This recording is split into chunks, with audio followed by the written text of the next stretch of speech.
Contemporary Practice Part 4, Option 1, Working from Artefacts. Now, this is just a short video for exercises Research 4.1 and Exercise 4.1. So in my sketchbook, I started off with a mind map just to accumulate some information to just give some ideas of what artefacts are and what I consider them to be. So I slowly built up the portfolio, went through the brief and looked into areas like the Arts Council, started to build up some imagery of what I considered to be artefacts. As you can see here, we've got some Egyptian iconic images. I am a lover of Egypt. And then I went into looking at the artists that were given to me, Susie McMurray, and then I looked at the Japanese inspirations with Monet and Hendrick, and then African masks and Picasso, and the inspiration behind starting to introduce Cubism as an idea. What I found that was relevant was from my previous assignment in relation as an archive was my presentation of found faces, and these resembled masks from objects and artefacts, if you like, that I'd found along the roadside and the canal side.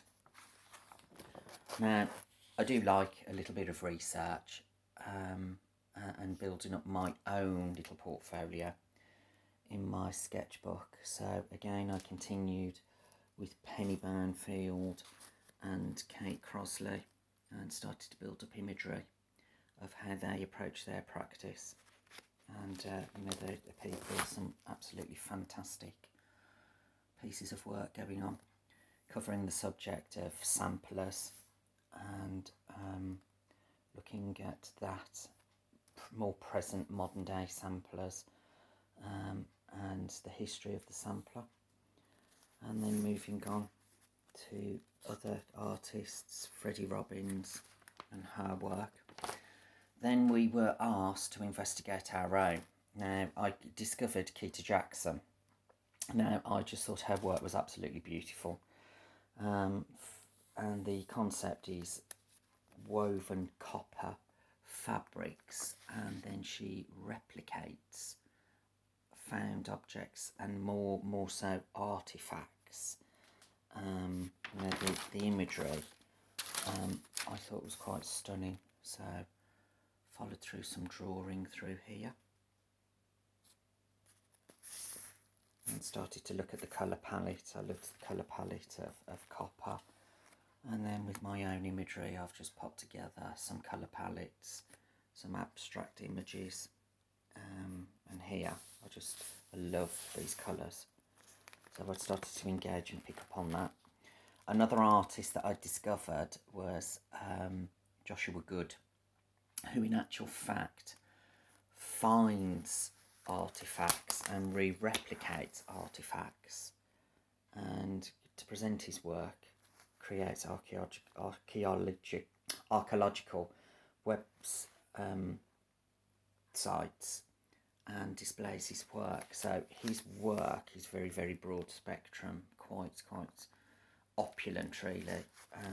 So I worked with some drawing and my own collage imagery, which worked really well, just to build up some pieces. And as we can see here, just used icons. And one thing that I did find very useful for collecting pieces was interior magazines. Interior design seems to cover a whole concept of colours and ideas. I'd gone back to Elizabeth Cousin-Scott because further investigations into her research, she actually wants to present that her work resembles artefacts. So through here I've done some sketching and drawing, which we've been asked to do. As we can see, fossils and shells, and started to look at faces and so forth. I didn't go too deep into the research of the meanings behind the work, because this had already been previously covered earlier on. But I just wanted to pick up and alliterate the mark making and copy some of the drawings so that we can actually see that they replicate artefacts and so forth. My research a lot of the time is quite visual, so I do like to include all of this. I'd also gone back to Hannah Leighton Boyce. Now there was an image that I find very particularly interesting, is this from her presentation of how she's actually demonstrated collecting various objects and so forth from the mill and presenting them to look like artifacts within the building.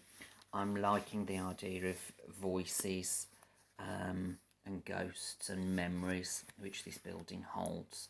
So I've considered this in my area. This inspired me to then look at my own imagery. Living in Kidderminster, we have the carpet industry, and here we are, some images of the 1930s of people working in the carpet factory. So again, the idea of voices and atmospheric pieces. I've gone into quite detail here through the research. I'd started to look at poems and words.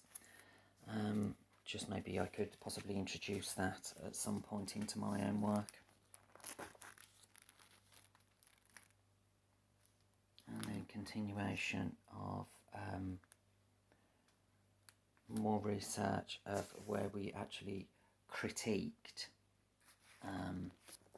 practitioners, and this was all in relation to my 500 word critique on two practitioners, Cass Holmes.